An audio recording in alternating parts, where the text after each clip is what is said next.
Oh, there we go.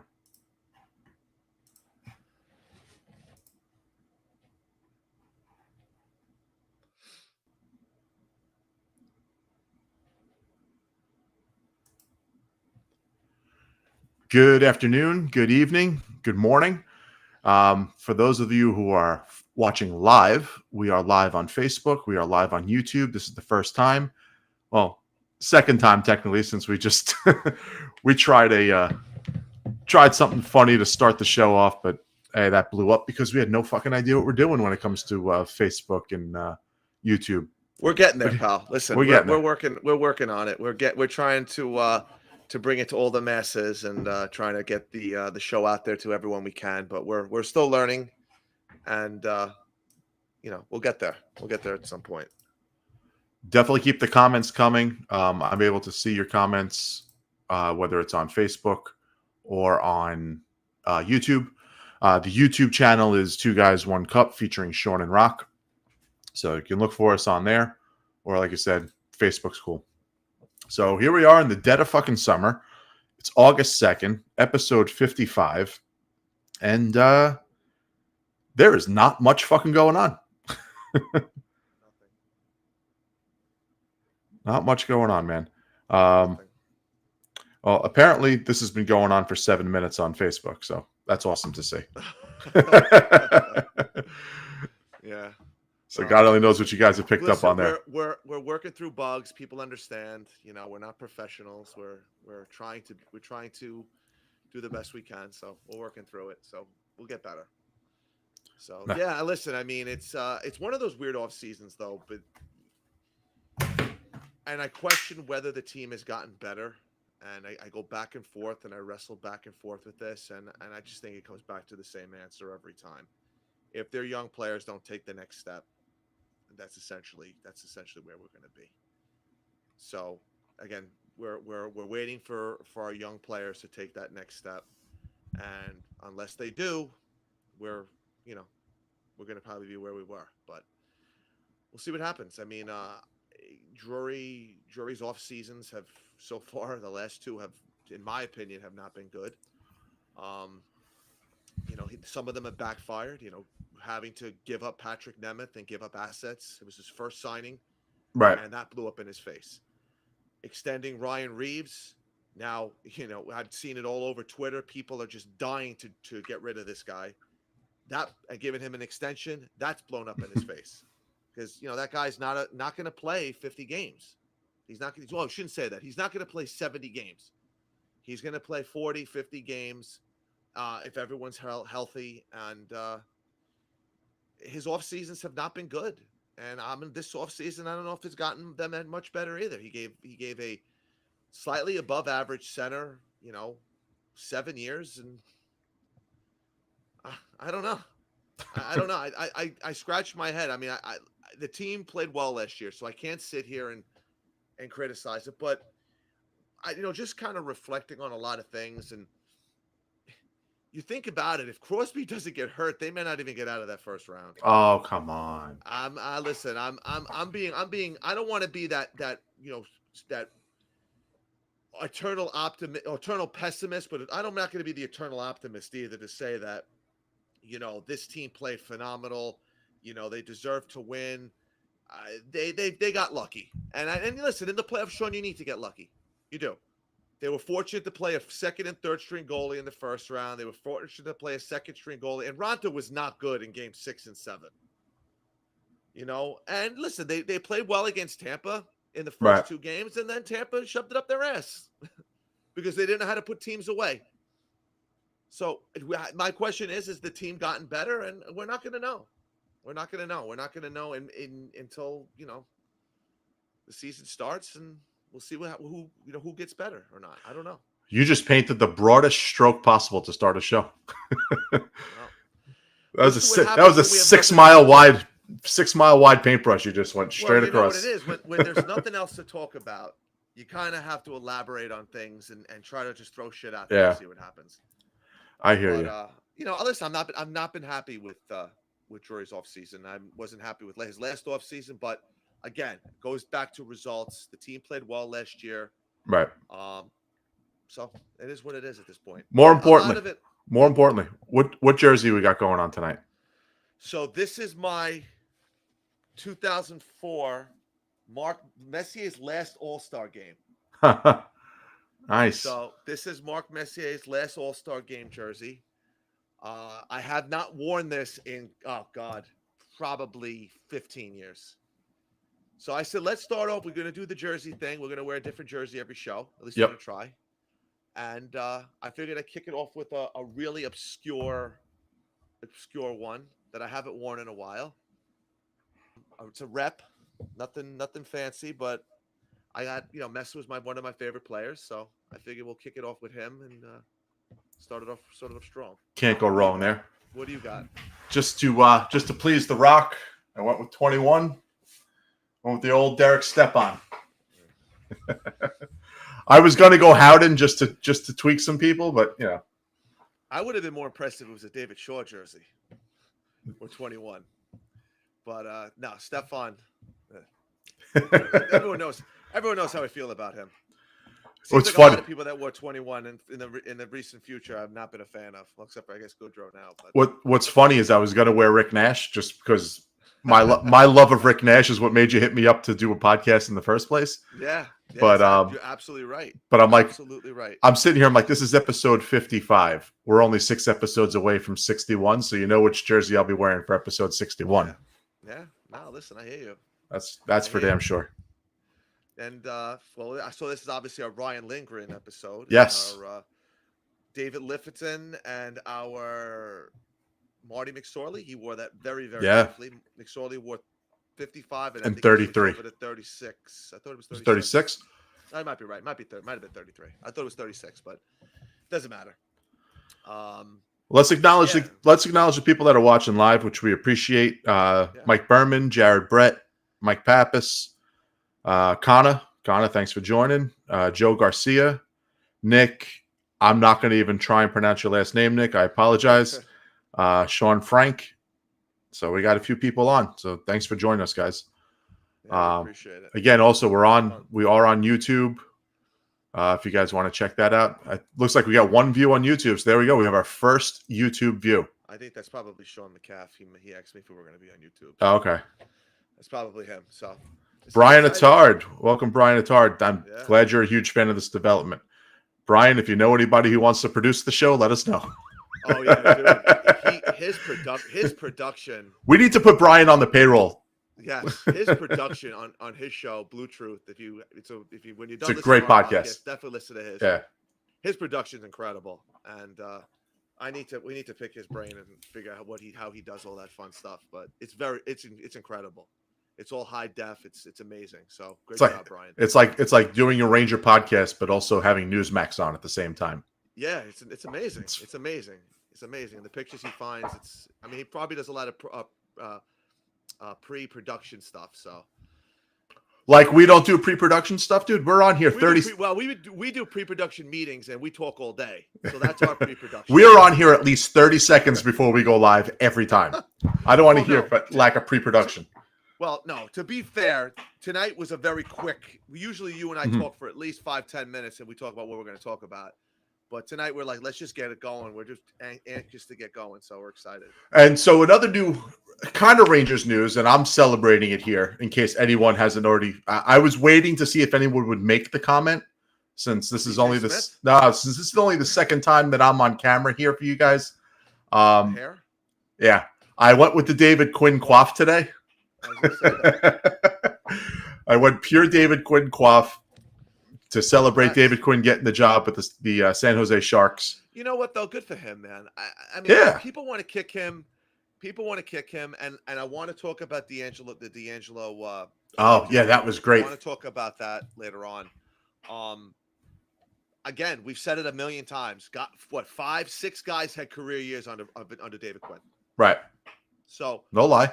I can't sit here and kick the guy. I mean, did he have little nuances? I'm sure the players didn't like. He's coming from college. He had some veteran guys here, but you can't knock the fact that guys had career years under him. And the team, who knows, if the pandemic doesn't happen, that team might make the playoffs, might make a run. You had guys having monster years. I mean, Mika might have scored 50 that year. I mean, it was just there was so much going on, and it was Right. such a great season. So I have always told you I don't blame coaches more. I only blame coaches when they get out coached, especially in the playoffs.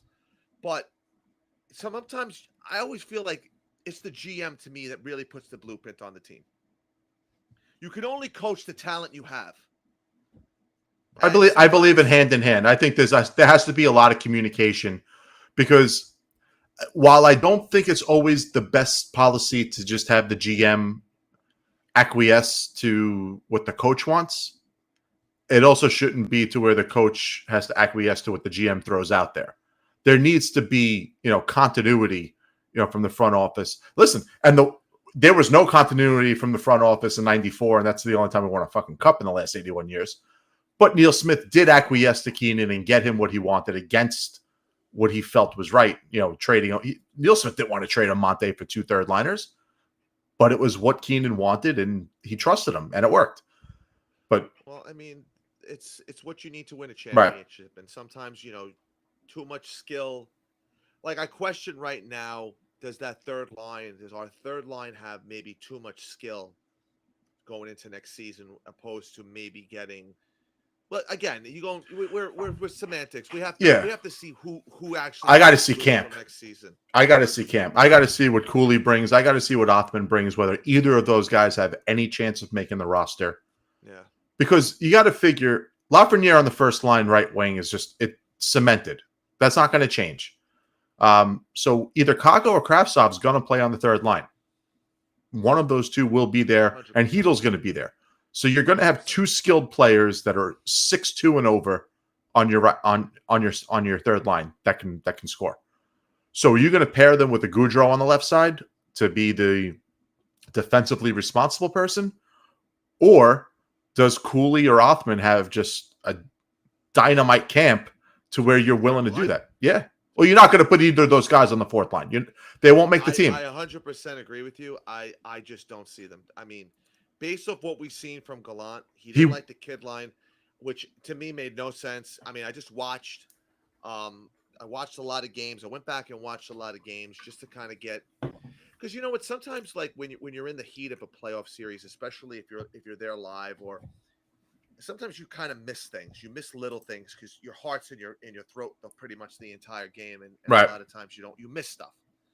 So I went back and watched the Carolina game, specifically the Carolina series mostly, and and even part of the Tampa Bay series, and I thought the kid line was their best line by far.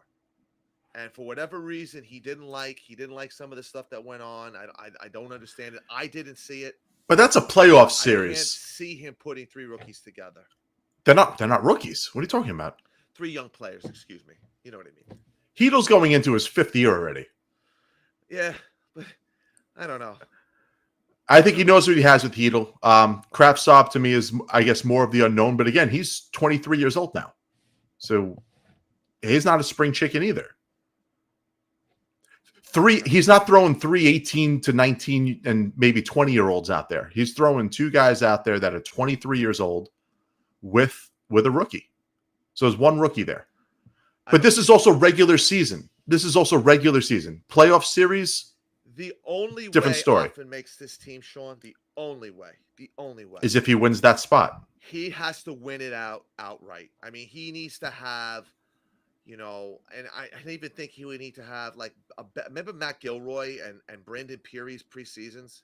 Yes. The 2 of them just exploded. Yep. I mean, honestly, he's probably going to have to play better than those 2 guys, because he can't go to the AHL. He's, it's another younger player.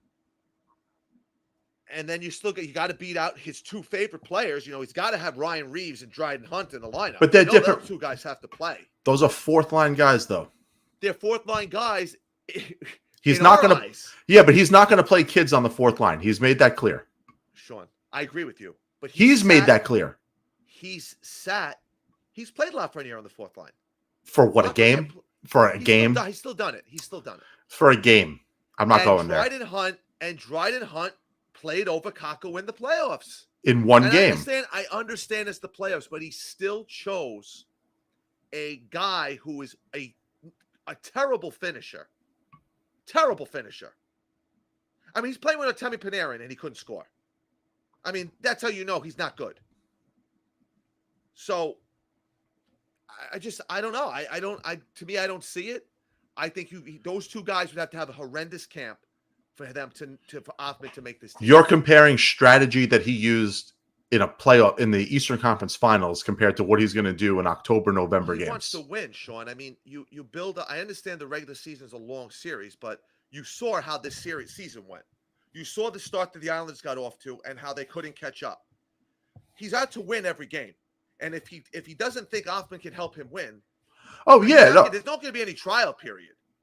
So Offman would have to completely blow his socks off for him to play. That's my opinion. Oh, I agree. I could be dead wrong. No, I agree with that part of it. I'm just saying I don't think that if Offman or Cooley, well, either or, I think Cooley has the leg up over Offman right now for this season.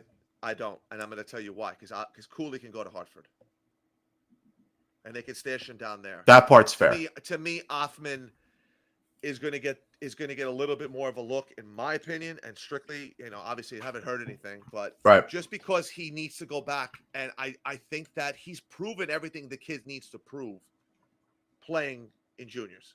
Right. I mean, this rule and maybe it's so stupid. Can maybe find out exactly why this is asinine. There shouldn't be an exceptional status. The way they have the exceptional status in Canada for other crap, they should do the same thing. If a guy, they should grant an exceptional status and allow him to play in the AHL. I can tell you why I can tell you why it's a rule. I learned this a few years ago. You know why? Because they want to keep the fans coming back to watch these junior teams. Right. It's big business. I get it. It's big business. Sean, I can understand if the guy but he's scored 50 goals. What is there left to prove in juniors, though? It's not about that. It's business. But I understand it's a business, but you're stunting the kid's development now. Then put him in the NHL. Oh, come on. I'm saying that's how they see it. I'm not talking about us. No, but that's not fair because we also know that the AHL is the second best league in the world. Correct. Right? Correct. So, and where does the Flint Firebirds fall as far as competitive leagues? After the KHL, probably after the Swedish league. I mean, it's so far down that. I mean, look what happens with Sikora. They're not sending Sikora to the WHL. He's staying in Slovakia. And I don't know if that's right or wrong because I go back and forth with this. Is it better for the kid to come over here and play on the smaller ice surface? Because we've seen these guys come over here. Nils Lundqvist, Kakko, these younger players, these younger European players, it takes them sometimes a little bit of time to get adjusted. Right. Even Laine, he had a monster first season, and then he kind of fell off. Paul Yarby's having a hard time. Now, I don't know. Is it the ice, or is it the guy isn't good? I mean, I don't know. We're going to find that out. But we've learned that like 80% of the European rinks now are the North American rink size. There's very few that are left that are the Olympic size rinks. Oh, is that right? Yeah. Okay, so then I stand corrected. Yeah. But what do we always hear about Nils Lundqvist?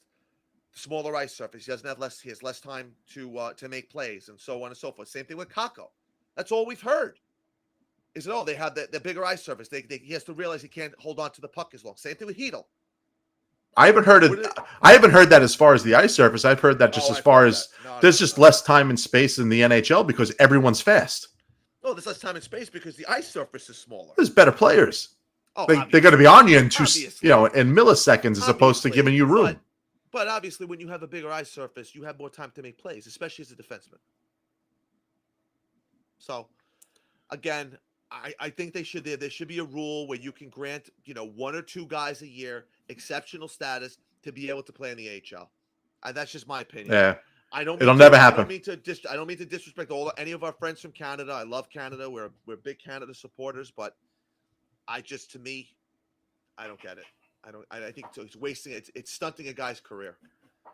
I agree. I'm just living in the real world where I just understand it's business and it'll never happen because the CHL is it's a powerful governing body in Hockey Canada. Yeah. So it is what it is. Exactly.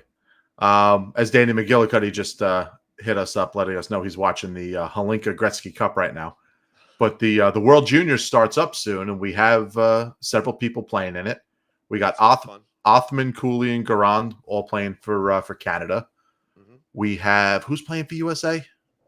We have someone playing for USA. Yeah, it'll come to me. Give me a minute. Yeah. Sakura is playing for. Someone's playing from Finland too. Yeah. I forgot the guy's name. 5th round pick from a couple of years ago. I keep forgetting his name. But yeah, no, we have someone playing. Who the fuck's playing for USA? I'm blanking right now. God, why am I? Yeah, why the fuck am I blanking on this? Yeah, there's anyone in the chat room know? I'm blanking right now. I think there's a little bit of a delay, so someone will probably text it to us. Yeah, so if anyone doesn't remember, text us the World Juniors players. I'm gonna kick myself when they say the guy's name. Watch it be like Hunter Skinner or somebody like that. It's not him. He's a Canadian kid, isn't he? Oh. All I know is he's North American. I know Matthew Robertson's. He's definitely not. He's too old. Fuck. Why am I blanking on this? Yeah, it's really pissing me off that I can't fucking think of the guy offhand. We'll figure it out. We'll find it. Yeah, we'll figure it out.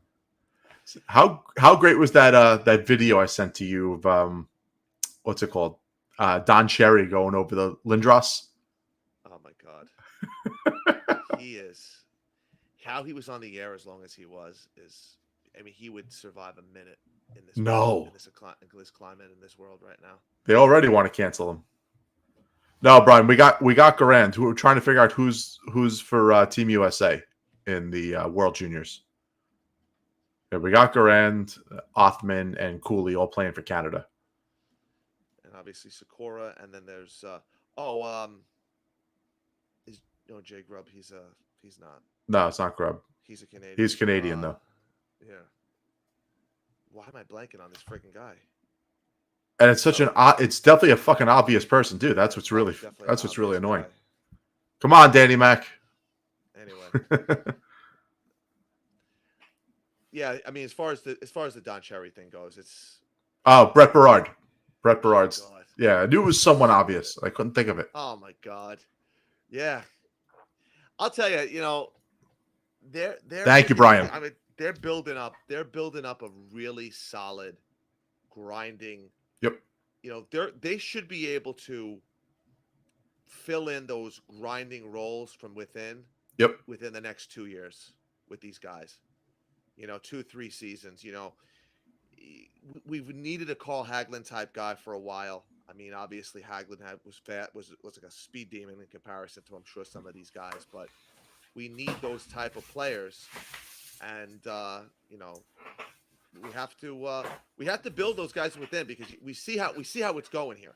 But like I told you, I mean, Tyler Mott's still out there. Those type of guys are getting squeezed so hard by the salary cap. Right. I mean, we just saw Dayton Heinen sign the 1-year, $1 million deal with Pittsburgh after he scored 18 goals this season. So you sit back and you say to yourself, all right, well, if Heinen scored 18 goals and he got $1 million. What's Mott worth? $750? Mott scored 12 points, I believe, this season. 5 goals, 7 assists, if I'm correct. Something close. What are you giving that guy? So that's why he's unsigned. I'm wondering if he's either holding out to see if someone gets hurt, if something pops up, maybe waiting for these arbitration cases to kind of shake loose. That could be it. We're hearing the Kadri stuff to the island. That's it. I told you I have a friend who is very, very close to all of the Islander players. It's done. They're just waiting to move cap room. Do they have that much? All right, so this is the other thing I'm trying to figure out. Yep. What's now knowing that now? So now it's pretty much out there that if Kadri signed with the Islanders, who the hell's going to help the Islanders out now? Has nothing to do with that. Something back. They're locking up Noah Dobson to a long-term deal. They're getting that figured out. You know how Lou is. Lou is going to announce on like September 25th 10 different moves that all took place over the last 2 months, right. Or September 1st. So, yeah, he's going to do the exact same thing this time. But Kadri's signed. Some of these other guys. I wonder if some of these other guys that haven't been signed yet. Evan Rodriguez and Kevin DeHaan, and if Sean, these guys, Sean McCapp just goes, Rock's favorite, Evan Rodriguez is still unsigned. I know, oh, God. I mean, who do we say the combination was? It was if Oh, Dupuis, yeah, if Dupuis, Dupuis Rodriguez, and McKegg. and McKegg had a Yeah, baby. If it was Dupuis and McKegg had a baby, it yes. was Evan It Rodriguez. was Right? Evan Rodriguez. God, he's one ugly bastard. I'd hate to have to be a girl and play fuck, marry, kill with those three. Yeah. Oh God. I think I just killed them all. The Islanders cap space. They have $11 million. They still got to sign Dobson, Kiefer Bellows, and Romanoff. Right. So, I mean, that's some. I mean, Kiefer Bellows, I don't think is going to get much money, but Yeah, but it's not about helping the Islanders out. Is there someone on their team? Does someone feel they could use a Josh Bailey? Does someone feel they can use? well, that's the guy. That's the guy. Brock That's Nelson. we're here. Could be Brock Nelson. Bavillier. Right. One of those guys. I listen. I would love for them to trade Bavillier because that son of a bitch kills us every single season. Yeah. Trade him to Anaheim. Get him out west. Right? I'd only have to see him once or twice a year. Seriously. Get that guy out of here. But you know what, though, Sean? Go play with South Beach Stromer?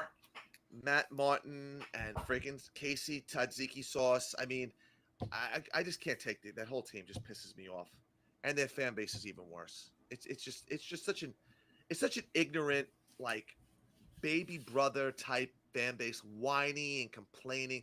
So I have a friend, I'll never forget this, and he's complaining that the Rangers signed Josh Nichols. Now, do you remember this guy? No. Exactly. Oh, the Rangers always get these college free agents. They always get everybody. I go, dude, this guy is not ever, probably never going to see the light of day. And I guarantee you, probably 75% of our chat room wouldn't know who Josh Nichols was or remembers who he was. Would they know him if he fell on him is the question. Perhaps 100% not. Because I'll tell you right now, I know the name, but if he fell on me, I wouldn't know who the guy was by face. Oh, and just speaking of that, it is the anniversary of the Todd White for Donald Brashear and Patrick Rissmiller trade. Ah, the one heard round world. Go down in infamy. It is I think that trade was in 2010. Sean can correct me on that. So it is the 12th anniversary of that trade. That trade was 12 years ago. That's incredible. Patrick Rissmiller being a Ranger feels like more than 12 years ago, though. Brashear feels like it's 20 years ago. Yeah, Brashear. Again, these fucking goons that they needed to bring in. I don't get it. I can't figure it out. But yeah, so it's the 12th anniversary of that gem of a trade that worked out so Guys, well. I promise this is not said in any racial term whatsoever, but I was a huge fan of the movie Men of Honor with De Niro and Cuba Gooding Jr. Oh, yeah. And the guy's, Cuba Gooding Jr.'s last name in the movie, he's Carl Brashear. So at a Ranger game, when Donald Brashear was on the Rangers, I'm in the stands screaming, "Come on, Cookie!"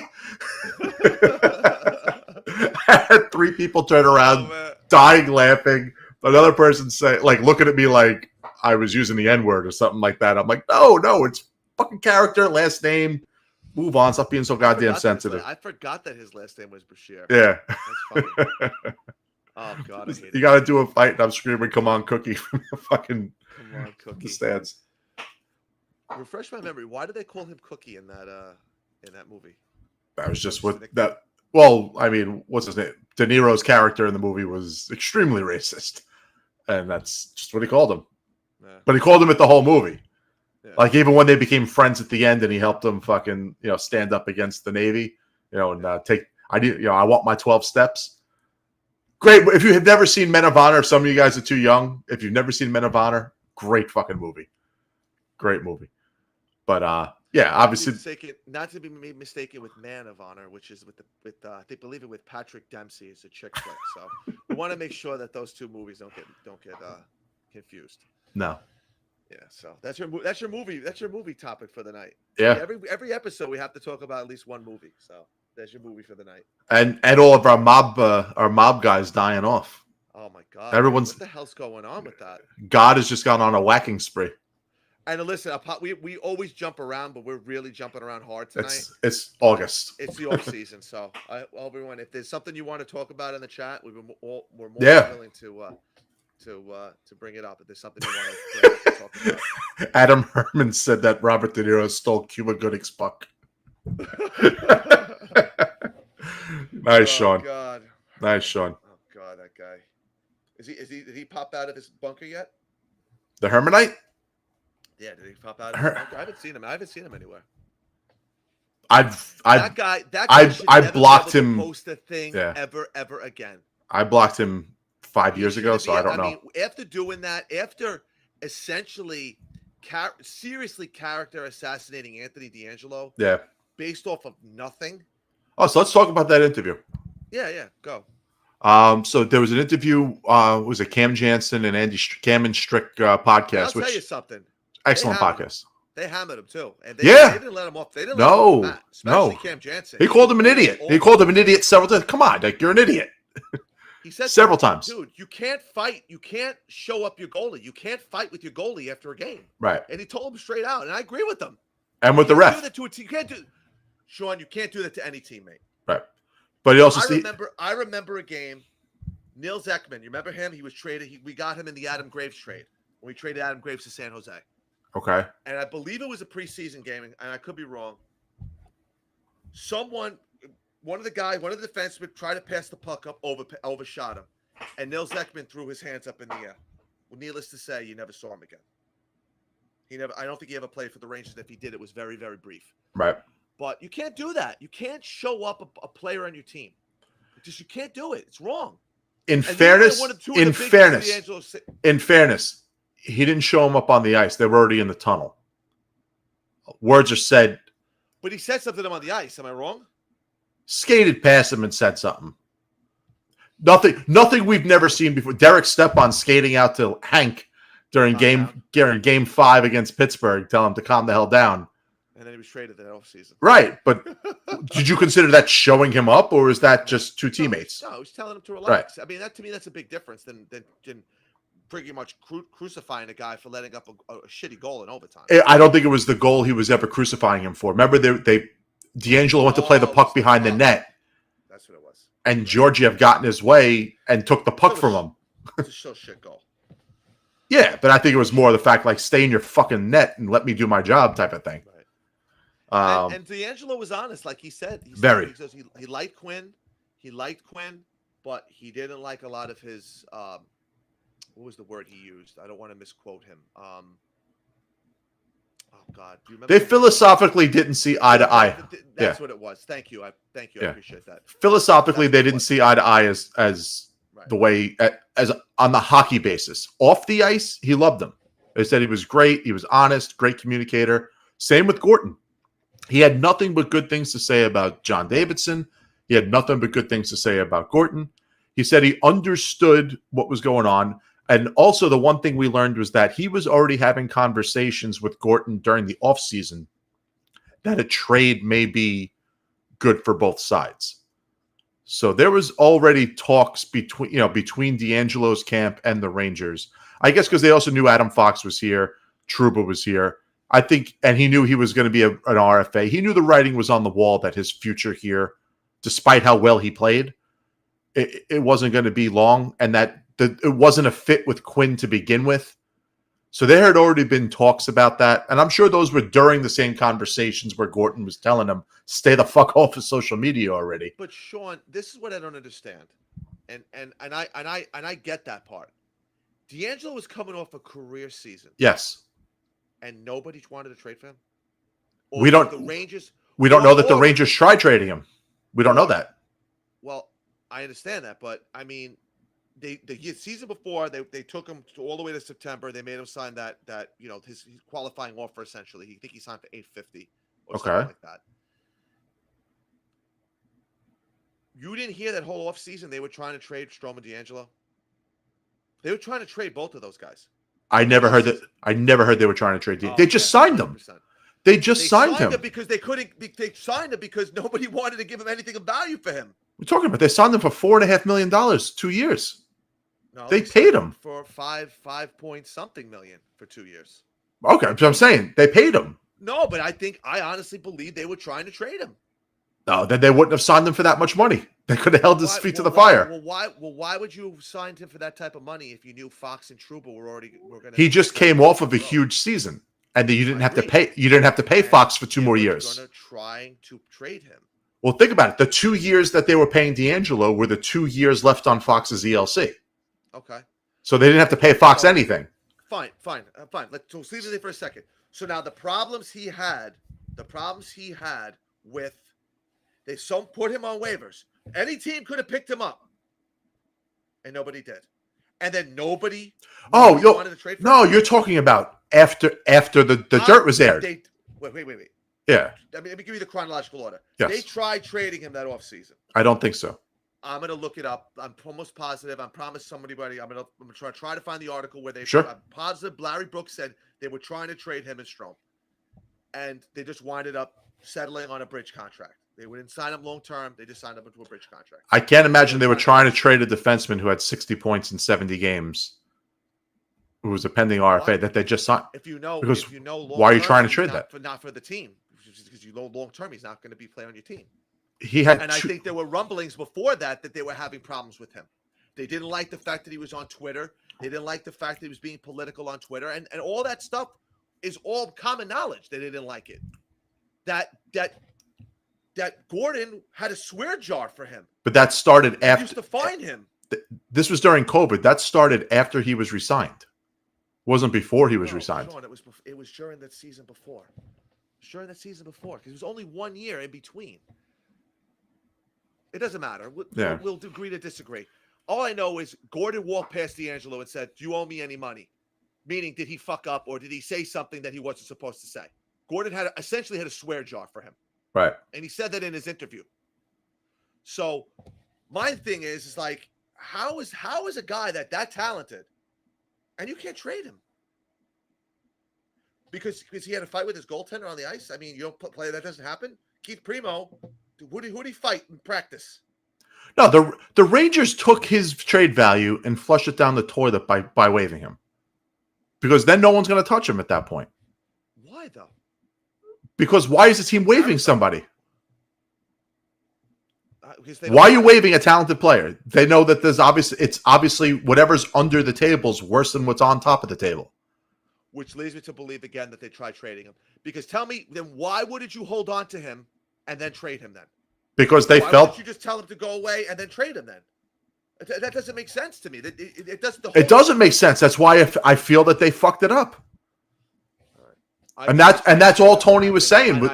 That's all D'Angelo was saying. D'Angelo had flat out said during this interview, "I know I fucked up, but they could have handled it better by just trading me. Why would they ruin my value and ruin my name across the league by waiving me instead of just keeping the stuff in-house and trading me?" And that's very true. They fucked up their own asset to try and prove some sort of fucking socially woke point because Davidson's a fucking hippie. I mean, that's exactly what I think happened. I think he didn't have any value. I think that's what he had 20 teams inquire about him once he was a free agent. 20. And he chose Carolina. Because they know they get him cheap. So they could have had him cheap beforehand. $1 million contract. He wasn't even signed by the Rangers. He was a pending RFA. So when you're saying that they were trying to trade him off of a 60 point and 70 game season. Yeah, because I think they for long term they realized he wasn't going to be on this team long term, and they were going to try to trade at a high rate. Right? How many times they tried trading Strome? We're not talking about Strome. Totally different situation. I understand that, but you're missing my point. They tried trading both of those guys that offseason. Never heard D'Angelo's name mentioned as a trade chip. Find it. Don't worry. That's your homework for the week. 100% positive they tried trading him. Please do. But whatever. But the point of the matter is, and what I will agree with D'Angelo about is he felt that the team, and someone said, well, Davidson came out and defended him. Right. Davidson did come out and defend him. The players didn't come out to defend him. Not one player came out and said, that's not how he is. That's not the way he plays. That's not true. Keandre Miller. Who came out and said that? Strome, Zibanejad, Kreider, all in post-game interviews all said that. I remember Mika almost in tears saying that's one of our teammates. I don't remember. Yeah, no, And him and Strome are best friends, so you know for a fact. So then you know what? Then I thought from the last time I heard was Davidson came out. He made that quote that Tony's not a racist. That blah blah blah. The whole thing with Keandre Miller, and I don't ever remember the team addressing him at all. It was almost 2 months later when Davidson came out and said something. It wasn't right away. It wasn't right away. Sean, it was right away. The racist stuff from Herman started even before the season. And then he came up with the puck thing after Miller scored his first goal. After D'Angelo was waived. What did Miller score? He was waived after 6 games. So when did Miller score his first goal? Like game 4? Game 3? I don't something. I mean, obviously in the first 6 games. But it's obviously because right. anymore. But right. Yeah, sure. Sean just messaged Davidson only defended him a week after the hermaphrodite story. Herman Aphrodite. Right. If I'm wrong, I'll admit it. Yeah. I don't ever remember any teammates coming to his defense in a post-game press conference of any kind. And he only did it. He only did it basically to absolve Miller, is what Sean's saying.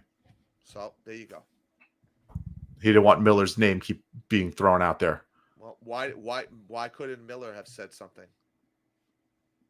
You know, I mean, the guy was essentially. Was he ever asked about it in an interview? It doesn't matter. It doesn't matter. You got to remember this.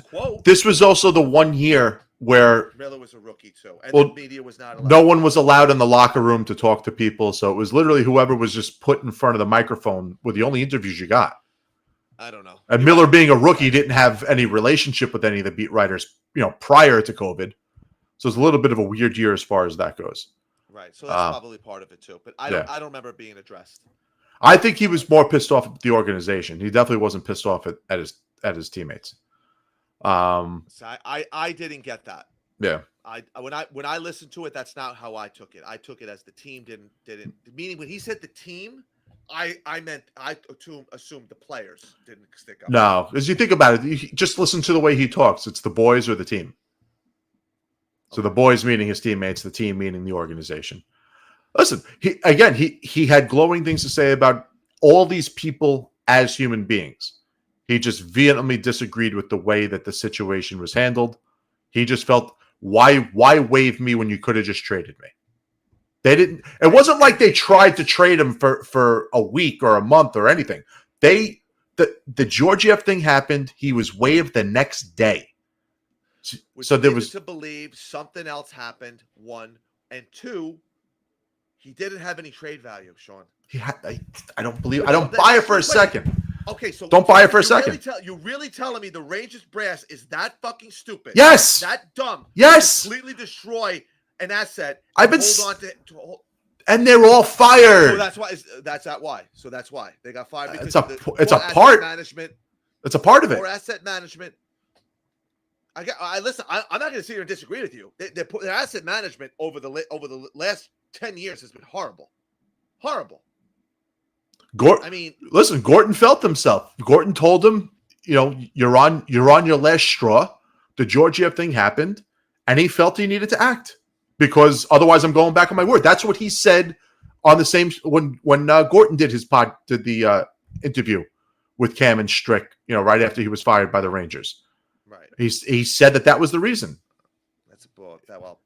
That's awful, right? You use your own personal, just so that you don't seem like you're weak. So you just fuck off an asset. It was stupid. It was really stupid. Right. Yeah. I don't get it. I don't know. They've fucking blown it with a lot of guys. We'll see what happens with Kravtsov, Sean. I mean, listen. He needs to pull up his big boy pants and 100% step to the plate too. Drury didn't do a great job with a lot of the stuff that we've heard from him, but he needs to also pick up his big boy pants. He's going to get an opportunity. He's getting an opportunity. He can't send him to Hartford. This is his chance. Yep. He's already supposedly in North America. He's got to come here and he's got to earn this spot. And let's go. Let's go. All these guys have got to take that next step this year. Right. They have to. It's the only way this team's going to get better. Listen, the only thing that it's not just for now, Sean. It's down the road because Panarin and Zibanejad are all getting older. We're locked in. We're stuck. And they added this bum this off season to stick us even more. Now we're stuck with these top 5 guys, and that's it. And if you listen to a lot of the beat writers, this Ranger Brass loves Jacob Trouba. So you and I are sitting here saying to ourselves, I disagree. I disagree. The report was out there that they wanted to name him captain, and the brass is the ones who shot it down. Who wanted Gallant? Gallant, yeah. Captain? See, now I heard that Gallant didn't feel comfortable naming a captain because he didn't know the players well enough, and that's why he didn't name one. See, that's according to Vince. I think that was what they want out there. Yeah, that's the cover up. Right, that's the cover up part. Fine. Yeah, I think they know they're trading him in 2 years. So why name him a captain and then trade him in 2 years? Well, how long was McDonough the captain? How long was Chris Drury the captain? They did not anticipate either of those situations being what we know Troop is going to be. Well, Drury was the captain for how many years? 3 seasons? Yeah, but he only signed a 5-year deal, and he wasn't the captain the first year. Right, because Yager was. Right, and then he was the second year. So 4 years, he would have been the captain. Did they name him the captain the very right away. Season? Yes. They did. Okay. Yeah. I don't remember that part. I don't know. I don't think the captain thing's that big a deal. I think Neither do I. Redundant with the five. Well, I wonder if they're going to name another assistant now that Strom's gone. If they're going to name another assistant captain, maybe Ryan Reeves will get an A. Fox will probably get an A, if anyone. Or Lindgren, one of them. Yeah. Yeah. No, Fox definitely. The Fox, I would put it on Fox personally because he may be your future captain. They may be waiting for all these guys to go before they name somebody. Yeah, see, waiting a while, but listen. I've made the comments when we talked about this last year with Fox, for some of the listeners who, didn't check out episode 3 or 4, whenever we had this conversation the last time. I equate it to the way Derek Jeter was falsely made a captain on a veteran Yankee team. There's no way in the world that Derek Jeter was a captain of the 98 Yankees when Paul O'Neill and Bernie Williams and guys who had actual, stature in MLB, while Jeter was a 25-year-old, 24-year-old kid. It's just not the way locker rooms work. Even as Jeter got older and stuff like that, Posada was really the one who policed that locker room. And I'm a Met fan, so I'm not even, you get an echo there, whatever you're listening to. I was trying to look at the comments. Got it. My fault. But yeah, it's the same with Fox. Like, there's no way a 23-year-old Adam Fox is going to be a captain of a team. You'd have to be McDavid-like to step into that type of situation. How old was McDonough when he became captain? And I thought he was an awful captain, but I think he was 24, 25. I didn't think he was ready to be a captain. He came up in 11. 12. 11. Okay. Yeah, he came up in 11, and they named him captain in 15? Yes. So after his 4th year. Right? Yep. Right. So he came up as 22, so he might have been like 26 when he became captain. He came up 22, not 21? 21, 22. Because he played 2 years in college and then came up. 2 years in college, first half of the season in Hartford. I thought he went back. For his 3rd year of college. No, he definitely only played 2 years in college. Okay. That I know for a fact. He just had an interview, and that's why Montreal traded him. I don't know if anyone heard this. It was on a oh no, John Scott's. It was actually on John Scott's podcast, and they said Montreal traded him because they thought that he decided to go back to college, and he thought that his development was going to be stunted, and that's why he was traded. So something I never knew. No, neither did I. Keep on Montrealing, Montreal. Yeah, Allez, Montreal. That definitely goes down as that might go down as Sather's best trade. Yeah, of all time. Whether he knew it or not at the time. Well, I think just he wanted to get rid of Gomez contract. I don't think he knew who McDonough was and he fell on him. You're welcome. But I'm just saying, I think he just wanted to get rid of, and I think he wanted Chris Higgins. Who wouldn't? McDonough might have just been a throw-in. Who knows? I'm coming home. Is he any good? Coming home. Tell the world I'm coming home. Well, MSG loves to play that song. They love it. So, bring Chris Higgins home. Yeah, well, Chris Higgins home. Kevin Shattenkirk. Bring them all home. Matt Gilroy. Yeah. Yeah, we'll see if Bobby Trevigno ever cuts it. The pride of Belmore, Matt Gilroy. Oh God, he had a. I'll tell you though, that's one There's a few guys that when you watch preseason games, there's just certain guys that you just remember, like the Right. preseason they had. His was one. Brandon Peary was the other. Duclair's preseason was on a fire. There's just certain guys you remember, like who have like these amazing preseasons, and half of them, you know, Is that a Jerry they never Cheevers translate. mask? That's Gilles Gratton. Who? Gilles Gratton. Who's You know that? who Gilles Gratton is? No, I For the don't. Rangers. No, I don't know who that is. Yeah, it's Gilles Gratton's mask. Very nice. You But can you Google see, it so you later. got all right. So you got Jill's mask. You got the man cave, Rangers man cave sign. Right above that, you have just enough room that would be perfect for if you go on Fanatics right now. Matt Gilroy game used skates are available for $199. A pair of Vapors, game worn by Matt Gilroy. Why those are collecting such dust in the Fanatics fucking room. I would actually call Fanatics and be like, listen, I'll give you $20 and free shipping just to take them off your hands at this point. Dude, if you go through that Fanatics website and you look at some of the jerseys they have up there, there's a guy, his name was some Greek name, like Spiros something. Uh-huh. Lakatos, I think was his last name. His jersey's on there. Dominic Lakatos? Like, Dominic, was that that? Yeah, Dominic Lakatos. Yeah, no, Lakatos was a 6th-round pick. There was another Greek guy. Okay. His last name was Spirinakis or something like that. Number 64. There. Number 64. I've seen that on there. Frederick Clason's jersey's on there. Obviously. Anyone's looking for his jersey. I mean, really, who the hell is buying these things? Seriously. Sean McCaff is on fire right now. What do you say? Adam Herman reporting that McDonough threw a bowl of poutine at PK Subban. That's why he was traded. Is that in the book, Sean? Sean, is that in the book? Can we confirm that that's in the book? Steven has those jerseys. He probably does. Dude, I would love to see his jersey collection. Like he has 2 Sakura. He just bought 2 home and away. God, I hope this guy makes it to the NHL for his sake. Because I'll tell you, and honestly, maybe he should stop buying jerseys because everyone he falls in love with turns to shit. Elias Anderson, you know, he bought a Kravtsov jersey. He has a friggin' Nils Lundqvist jersey. He's hanging out with his grandfather. I mean, dude, can you stay away from these prospects, please? These European prospects. I mean, I love his enthusiasm, and he's a diehard fan. But Yes. he has been an absolute curse when it comes to these European players. Kako, I mean, stop going to see these guys, please. Please do us a favor. Start to see the Islander players. Go see their prospects. Go see Arti Ratu in Finland. Go see him. Curse that guy. I'm kidding. I'm obviously kidding. He's a good fan. So yeah. I'm just messing with him. But I mean, it's just that I mean, God bless him though. God bless him for the money he spends on that. Sean, you should see if Adam Herman will write a foreword for your book.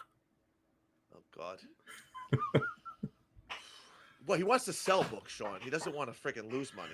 Hey, if Adam Herman writes the forward, that's an entire, 1,000. Think about it. We get a few hundred people that listen to this. You have 2 mumbling retards that have seen 5 Ranger games combined in their life, who are able to afford to put, billboards on the side of state highways in Buffalo, New York. So, he lost his job. That guy. Did I tell you that? Did I say that on the show? That's unfortunate. He got fired because of that billboard. That's I don't know why or what happened. I mean, that's kind of fucked up. I mean, you shouldn't lose your job over. There's one of the one of them is I'm not a fan of, but the other guy's funny. Hey, Patrick Hull, he'll never buy an Othman jersey. He's from North America. I think we're safe there. Oh man. Listen, I don't. There's 1,000 podcasts out there. There are people who are 20,000 times better than us. There are people who are 20,000 times worse than us. We understand this, and it's everyone has different tastes in what they want, out of a podcast. But those are 2 people who have never worn skates. Those are 2 people who have never played this game ever. Those are 2 people who, when they're sitting there watching a game, other than whatever they know from playing NHL, they have no fucking idea what they're looking at. And so everything has to do with everything relates back to the Mets. So tell me how every hockey trade, every hockey situation, every hockey everything goes back to the Mets. I'm still trying to figure that part out. So when that's figured out to me, then I'll figure that out. But everything has to do with the Mets. There you go. So, but bottom line, we're different than them. But yeah, back to what I was trying to say though, they have a huge fucking following. They have thousands and thousands and thousands of people listen to every fucking show of theirs. I don't get it. God bless them. I mean, I hope that they're able to support themselves, put their put their gerbils through college, whatever they have there, and then but different strokes for different folks. So maybe you get Adam Herman on board, you might sell some books. Who knows? Yeah. They've actually distanced themselves from Herman. Have they? And the blue shirt, the other blue shirt show, Shapiro, hasn't been on the air. Not him. Not even him. The other one. What the hell was his name? Anyway, they've once that whole thing ended, they canceled their show. They haven't been on the air since. Ever since then. They lost all their Patreon support and everything. Right. I don't think that's fair based off of that. But the problem with them was they didn't. Listen, you got to be. From it. You sleep with dogs, you get fleas, right? Yeah. That's the old saying. It is. You kind of are who you associate with. So. But just on a sidebar, do you ever remember an off season being this quiet? Like to the point where it's like it was over within like a week. Well, we have a lot of our guys. Like we have no cap room. All of our guys are locked up. The Trocheck thing was big. Listen, that was big. That's your second line center for the next 6 years is locked up, for better or worse. For 7 years, for better or worse, it's locked up. Yep. And that's the thing. There's no key positions around this team that needed to be filled. The coach is new and coming off a successful year. He's not going anywhere. The GM is new, coming off a successful year. He's not going anywhere. The goalie, the top line, the second line, other than the center, everything is filled. Five of our six defensemen are filled. There are only going to be depth moves to be made to begin with. Yeah. And they need to go on the cheap. So Kravtsov and one of those two kids is going to be on the third line. Or Kako's on the third line. Did we say when they said the cap was going up? Is it 2 years? Is it 3 2 years? 2 years from now. So they say next year has not been announced yet, but they still feel it's going to be minimal. So I'm still thinking it's only going to be what would it go up this year? 1.5? 1 million. Oh, 1 million flat. It's saying 1 million this year and 1 million next year, and I think that's what they're projecting for. Because that's already been contractual that it will only go up $1 million. I think the league is able to adjust, but they need the players to pay back the escrow money first. That's still the problem. I know it sucks, but listen, the players got paid during a pandemic. I'm fully aware of that, but the owners are also the ones that are throwing around stupid money towards all these players because it's all projected. Because it's all projected money. So they're throwing a $9.5 million deal at Adam Fox. They're probably only paying 8 of it because of escrow. There's a large percentage of that's never going to have to be paid. It's on paper what that number is. Yeah, like Matthew McConaughey, it's a fugazi, it's a fugazi. It's not real. Yeah, but I was trying to rack my brain and thinking about off seasons that have been, obviously this quiet. And I don't ever remember the Rangers really not having any guys going to arbitration. Usually you had those guys coming in. Usually the one straggler goes into August, Brandon Dubinsky, Callahan, Stefan. You had all those guys that, needed new contracts that kind of, filtered into the summer. Right. Obviously, Jimmy VC filtered into August. Yeah, that was Kevin August 15th, right? August, right. So all those guys. So to me, I was trying to think about it. I don't know if anyone out there could think of an off season where essentially their off season was done by August 1st or whatever day Kako signed. I couldn't think of another off season that all their business was done. Right. But like I said, they have signed that veteran player towards the end of the summer. Jared Stahl, Tim Kennedy, they signed those guys. Fedotenko was a Brandon Peary, so they've done that.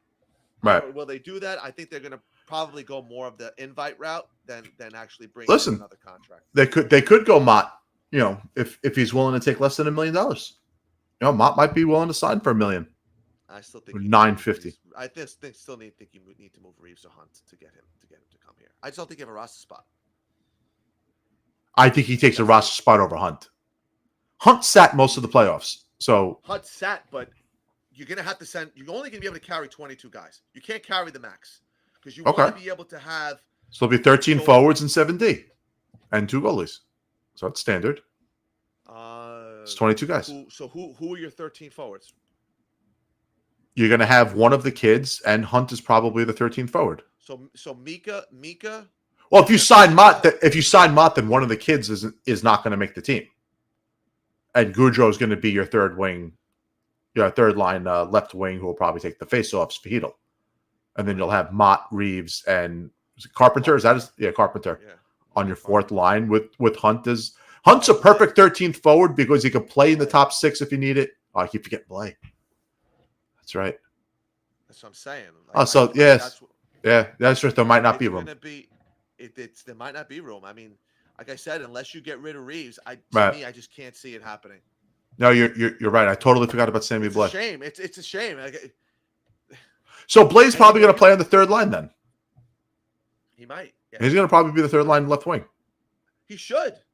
Honestly, if you're going to play 2 kids on a line, I think he's the perfect complementary player for them. Well, he could play. You're not going to have him. He has enough skill. He has enough skill that Goudreau doesn't have. He has more skill than Goudreau, but I think Goudreau might be a better fit to have a defensive forward with those 2 guys. Especially, if it's Kravtsov and Hedel, you put Goudreau with them and then put Carpenter to center. What happened? Shawn goes, don't forget Gustav Needle. I think Steve has a hair sample already. Oh, God. Gustav Rydell? Yeah. Bobby Rydell? Bobby Rydell. Rydell high? I mean, listen, I hope the kid makes it. I hope they make it hard.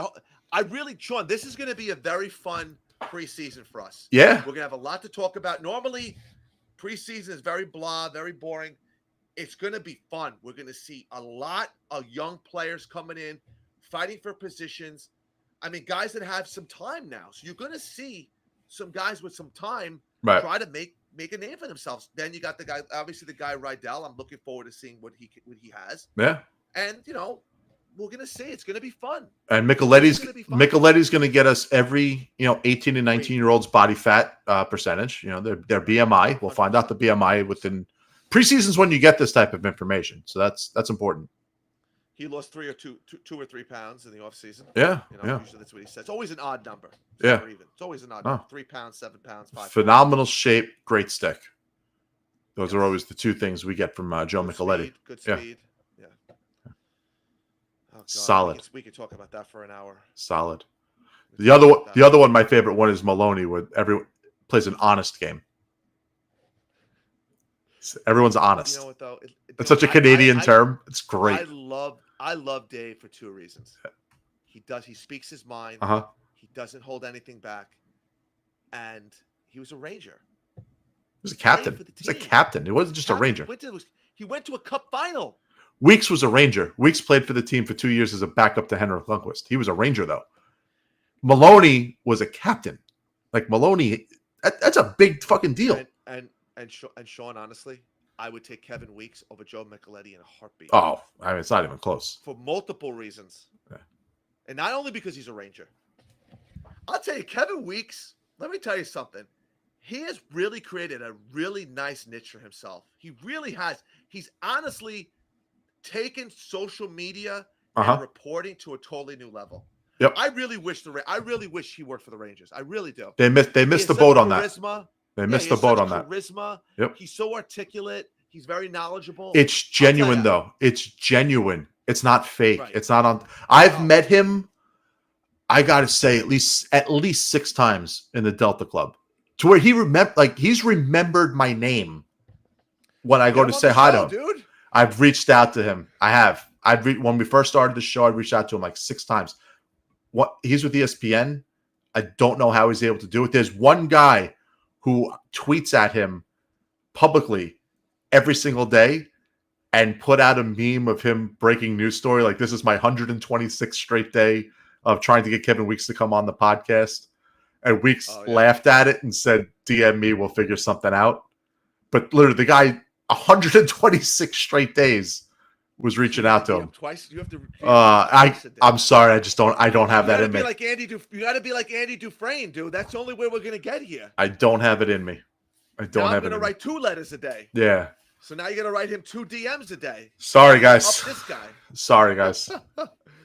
Not doing it. We're trying to get some more guests on for the off season to talk about the team, talk about some of the prospects, just to kind of get some insight. Some past. Should I see if I can get South? Should I still see if I can get South Beach Stromer to come on? Yeah, why not? After we ripped him a new asshole for the last fucking 3 months. Sean, listen. To me, he is a wonderful person. Yes. Aces. And I've said this 1,000 times. I will say it until I'm blue in the face. And his mother seems like a lovely lady. Genuinely great dude. He just it was time. It was Danny Mac with the quote of the year. Okay. We should do a remote show. You ready for this? Maloney's Liquor Store in Connecticut. Okay. Set up and do a show right outside the store. I would definitely do that. That'd be so much fun. We are talking about doing a remote show. I actually have talks about that. We're trying to work out some logistical stuff. See if people be interested in doing that.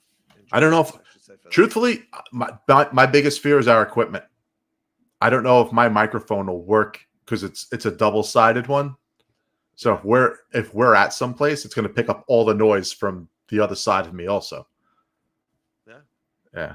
We got to figure this stuff out. Figure something out. I mean, we tripped over our own feet trying to just stream on YouTube, for crying out loud. Yeah. Well, like I said, Rome wasn't built in a day.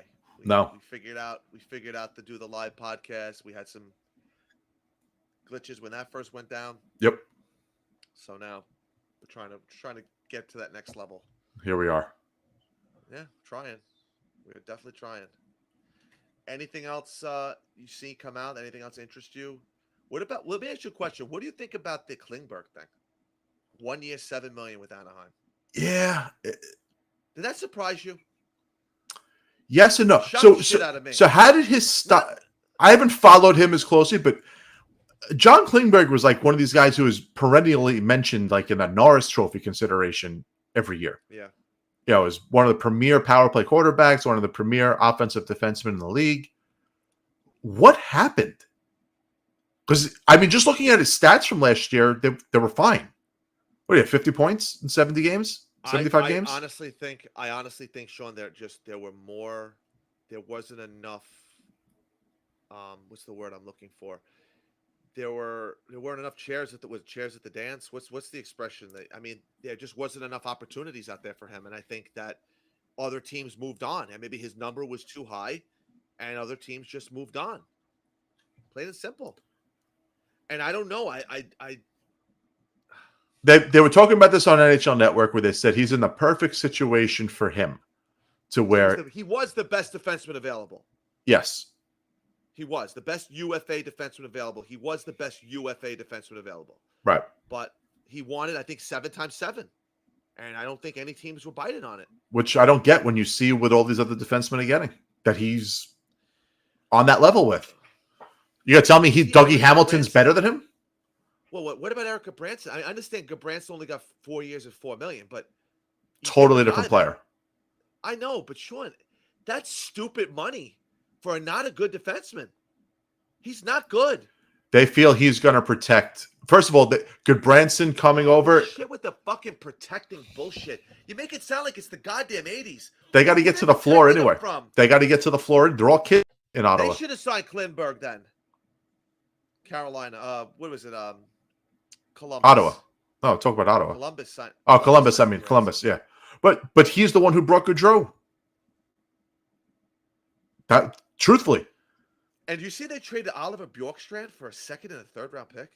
Did that guy have 50 points for them last year? Yep. That's a terrible trade. Wow. Huh. Where did he go? Where did Bjorkstrand go? Did he go to Vancouver? Why do I feel he definitely went to a Western Conference team. Yeah, where the hell did he go? No, he didn't go to Arizona. We just feel like every salary dump goes to Arizona. I feel like that. Well, that's the way it is, man. I mean, Was it the Kraken? It may have been the Kraken. That's where it went. Thank you. Yeah, it was the Kraken. That's where it went. Seattle. I said Vancouver. Yeah. Smart. I mean, we were in the close vicinity, so you did all right. Did I tell you he went to Vancouver? Or did I tell you he went to Vancouver? Did anyone out there watch My Blue Heaven? Yeah. Little blue bicycle. Little bicycle. You shouldn't be in the frozen food section because you could melt all this stuff. What about when he pulls up his pants? Buddy, what are you doing laying down with your pants? Now you're going to take the jacket before you take the pants. The pants aren't going to match the jacket. Oh, my God. What a great movie. Really, what a great movie. Unbelievable. But, yeah, the Klinberg thing shocked me a little bit. I'm just surprised that the guys are still out there. I'm just we did our show 2 weeks ago, and the same guys are still unsigned for the most part. And Niederreiter got signed. Niederreiter did get signed. He went to Dallas. He went to Dallas. Right? No, he went to Nashville. Nashville, yes. Went to Nashville. We said Dayton Heinen signed, but you still got a lot of guys. Like, where's Phil Kessel going to play? Like, where's this? Someone mentioned. Oh, they were mentioning him in Edmonton. Like, he's going to score. He would be because he's won. They'd actually add someone that's fucking won something up there. Yeah, no, that'd be a good fit for them. It'd be a really good fit for them. I would have loved. I mean, I'll tell you, I would have loved to have played at Edmonton in the Stanley Cup final. Could you imagine how much fun that would have been? That would have been such a heart attack. David versus Shitjorkin in the Stanley Cup final. That would have been such a heart attack. But don't worry, the golden boy of the NHL was in the Stanley Cup final, Cale Makar. Oh man, they wax poetic about that guy. Oh God, it's nauseating. He's a great player, and I know I shitted on him a little bit. He's a great player, but it's like I feel like this is Leach Bork all over again. It's all over again. Every time we have a great defenseman, there's always somebody that steals his thunder. And this is Makar all over. This is Leach Bork all over again. This is Orr Bork all over again. This is exactly what it is. I'll tell you one thing. The only good thing, and Shawn made the point, and he made a very good point. At least Fox already won a Norris. Yeah. So we got that. We got that in our back pocket. I would trade Fox for Makar in a heartbeat. Oh, of course. So that's all. That's all. If you're trying to be unbiased, that's all I have to say when it comes to. Like I said, comes to my that thing is I don't like giving other teams players credit. No, it's my Ranger thing. It's the way I am, but that's just the way it's going to be. So that's it. Oh, we have breaking news. Oh yeah, was Adam Herman related? No, this is our sideline correspondent Danny Mack. Makar may be in trouble with the Canadian junior sexual assault stuff. So, I don't wish that on him. No. Now, Danny, is that because he's not one of the 36 people that were involved in Hockey Canada that has not released a statement on Twitter? So Brett Houghton released something. Yeah. My boy Brett would never do something like that. He was good enough to be on that team. That's impressive. First round pick. Come on. Yeah. He's a truck. The man's a truck. 40-point pace last year with Vegas.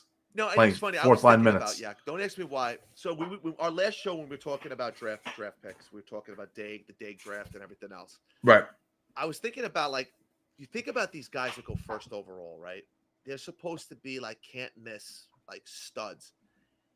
It just doesn't it amaze you sometimes how wrong? I just Patrick Stepan. They had somebody on Brian Lawton. Who was it?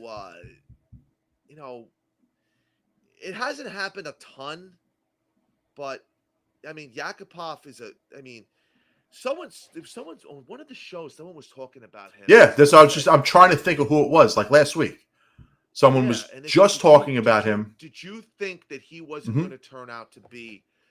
Yeah, we must have listened to the same one. They said the guy was phenomenal. He was man amongst boys against these guys. Development. That's sometimes all it comes down to is what do you continue to work? Edmonton's development. I never put it on the teams, guys. All the team can do is give him the ice time. It's up to the player to fucking become a professional. Not everyone becomes a professional. Dude, that is 50% of whether you make it or not. Is do you commit yourself to your craft? Do you commit yourself in the weight room? Do you commit yourself to skills training? Do you commit yourself to being a professional hockey player? But Shawn, you got to sit here and say to yourself, Taylor Hall, Paul Yarvi now, Yakupov, Nugent Hopkins. What's wrong with Taylor Hall? Taylor Hall won a Hart Trophy. He wasn't good in Edmonton. He was good. You traded him for Adam Lawson. This traded him at 23 years old. He wasn't first overall good though. And the second he left, he won a Hart. Shawn, to be fair, and you're right.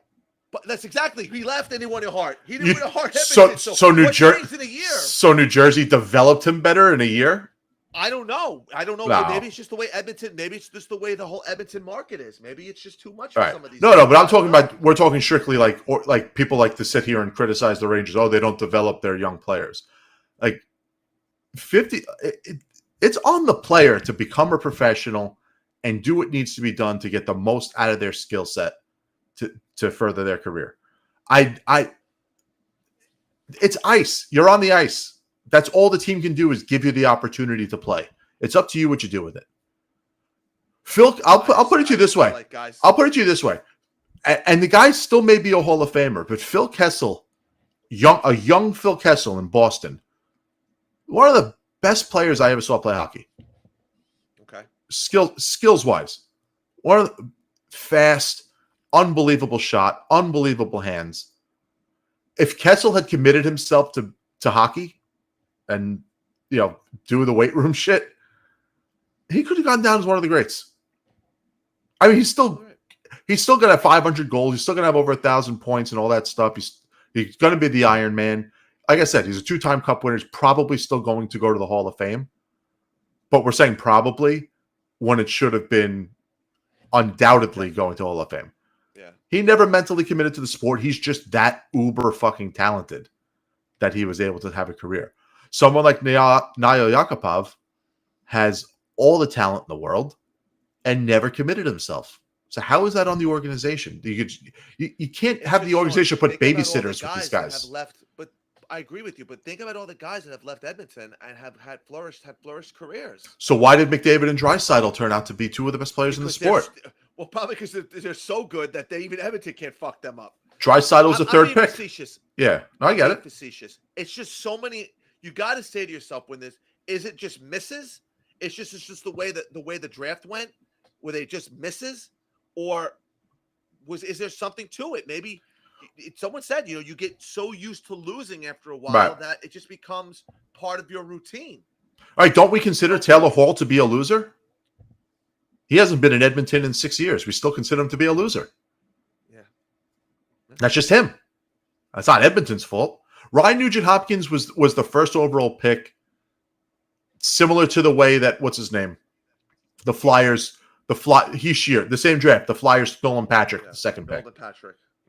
Right. They just happened to be the guy that year. Doesn't mean that they were really a top overall pick, or to be compared to other top overall picks. I mean, Jordan Eberle leaves Edmonton. He has Ryan Strome leaves Edmonton. Jordan Eberle had a ton of success in Edmonton before being traded. It's back-to-back 65-point seasons. Why did they trade it for Ryan Strome? They needed a center. There had to be a reason. But didn't Strome play a lot with McDavid? Yes. Didn't he play with McDavid? So he played the wing. I don't know. Listen, I don't want to turn this into an Edmonton podcast.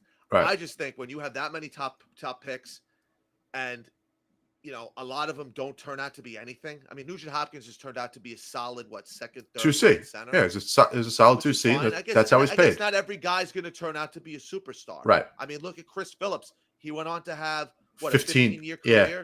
Roman Hamrlik, 15-year career. Owen Nolan, Johnson, 15-year career. Owen Nolan was a very good player. Yeah, but had a better career than those other three guys. But still, he was more of a second line player than a first.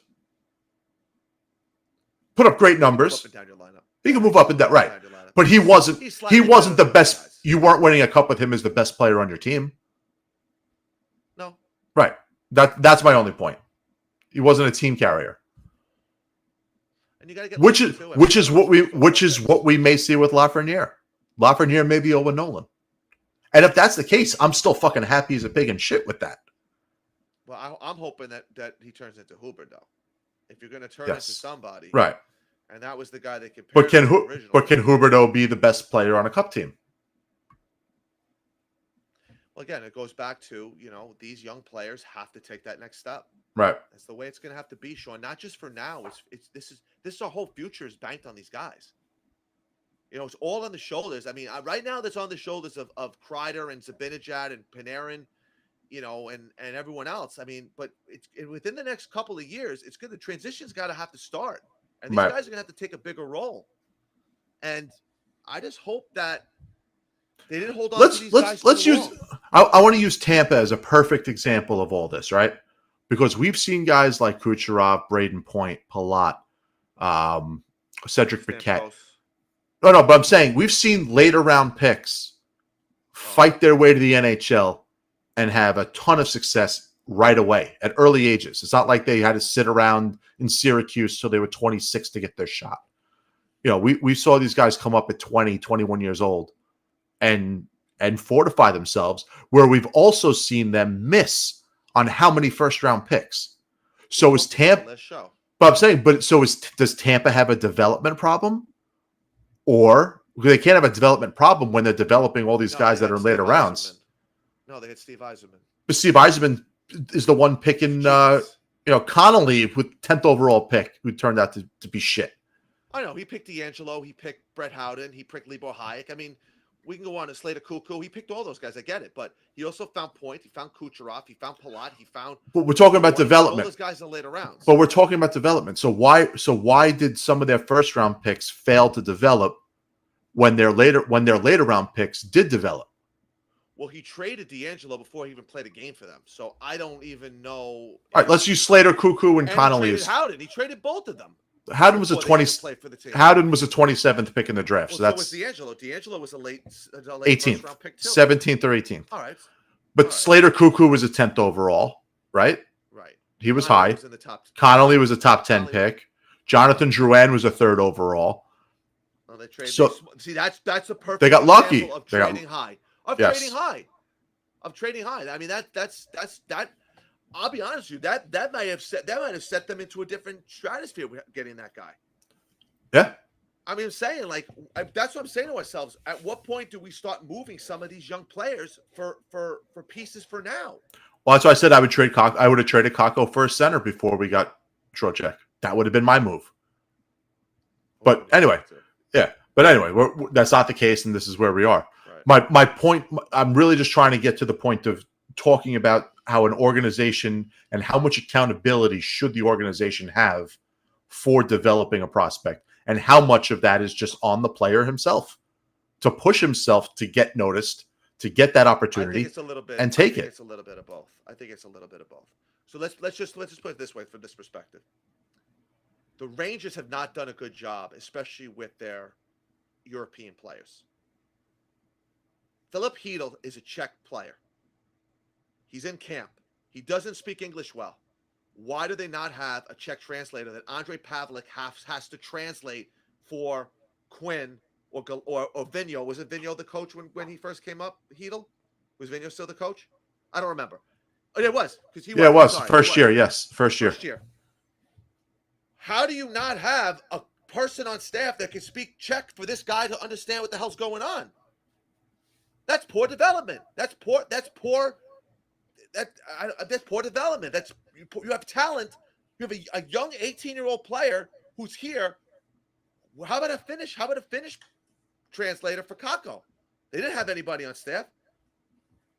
Even the Russians, they had Bagraf, who was the European scout. Right. Again, you're one of the richest franchises. You're the richest franchise in the sport. You should have a translator for every freaking language of every guy that's on your team. That's all part of it. That's all development. If you can't understand, if there's a language barrier and you can't understand what's going on, that's a problem. That's a freaking problem, Sean. Now, I'd be curious to know how many teams have those. To the depth in which you... Well, I don't know. I'm just saying. Because I'm trying to compare us to. I'm talking about the NHL as a whole, and how much of this is on teams and how much of this is on players. I don't know. I don't know any. Oh, neither of us know. No, neither of us know. I'm not claiming that I know one way or the other. I have my opinion. Sean, the Yankees have how many Spanish players on their team? They have a designated translator for these guys. The Rangers at one point had 5 Russians on their team, right? Between Igor Rykov and Kravtsov and they used whose sister was it? Nemchinov's daughter. They used Nemchinov's daughter. Yes, but not in the beginning. They were using Bagrov. Why is your director of European scouting the translator for these? What's the difference? What's the difference? He doesn't have enough on his plate. You mean you can't get a translator in here, a person who can be dedicated to these guys that is in the translator for the Yankees is in the dugout.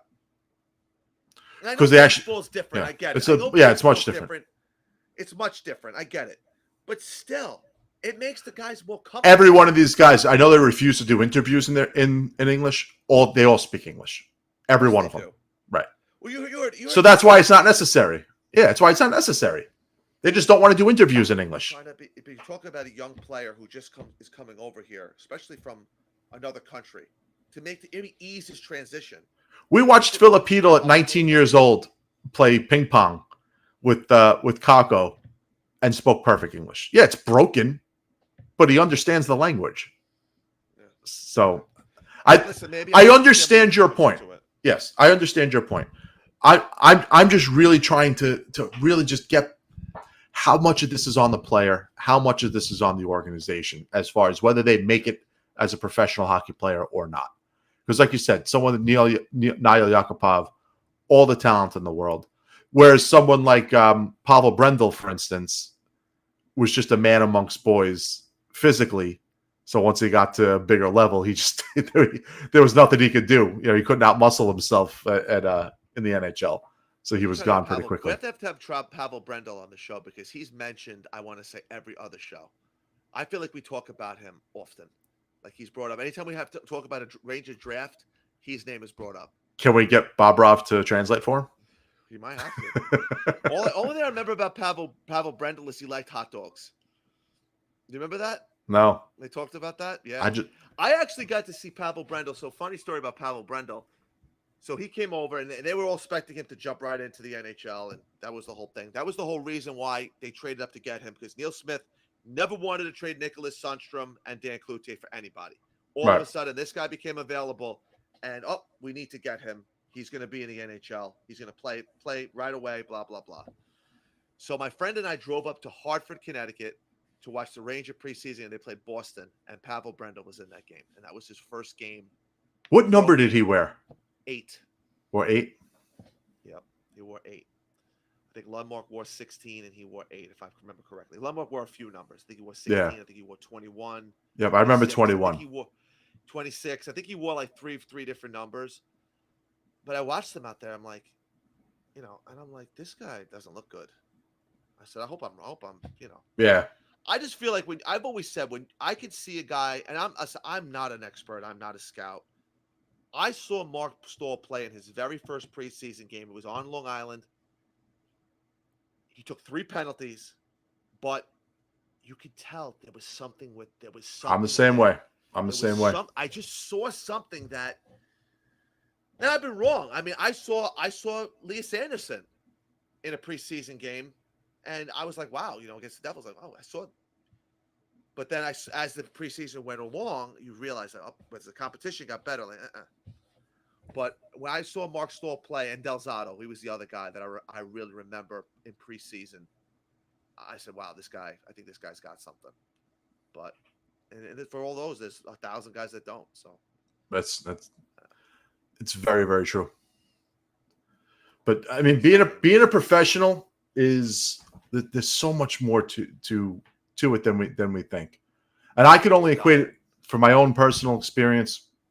I can only equate it to the fact, listen, the only reason 3 sports, none of them being hockey, obviously, baseball, basketball, football, the 3 sports I could have played in college.